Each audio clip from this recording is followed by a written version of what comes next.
بسم اللہ الرحمن الرحیم۔ اللہ کے نام سے شروع جو بڑا مہربان نہایت رحم والا ہے۔ رسول اللہ صلی اللہ علیہ وآلہ وسلم نے فرمایا، جب انسان سوتا ہے تو شیطان اس کے سر کے پیچھے حصے پر 3 گرہیں لگا دیتا ہے۔ صحیح بخاری حدیث نمبر 1142۔ نبی کریم صلی اللہ علیہ وآلہ وسلم نے فرمایا، شیطان تمہارے خون کی طرح تمہاری رگوں میں دوڑتا ہے۔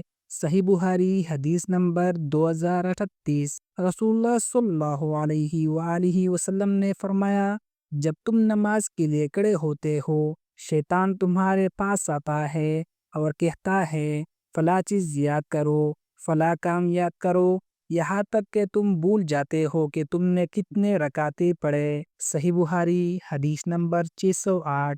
قرآن مجید میں اللہ تعالیٰ فرماتا ہے، بے شک شیطان تمہارا کھلا دشمن ہے، پس تم بھی اس سے دشمن ہی سمجھو۔ سورۃ فاطر آیت نمبر 6۔ مختصر تشریح۔ شیطان کا سب سے بڑا مقصد ہے تمہیں عبادت سے ہٹانا، خاص کر نماز اور ذکر سے۔ وہ ہر لمحہ موقع تلاش کرتا ہے تاکہ تم بھول جاؤ، غافل ہو جاؤ، سستی کا شکار ہو جاؤ۔ لیکن اگر تم نے اللہ کا نام لے لیا، نماز پڑھ لی، اذکار کر لیے، تو شیطان کی ساری محنت ضائع ہو جاتی ہے۔ اپنے دن کا آغاز اذان اور تلاوت سے کرے، نماز میں دھیان لگائیے اور شیطان کی چالوں سے ہوشیار رہے۔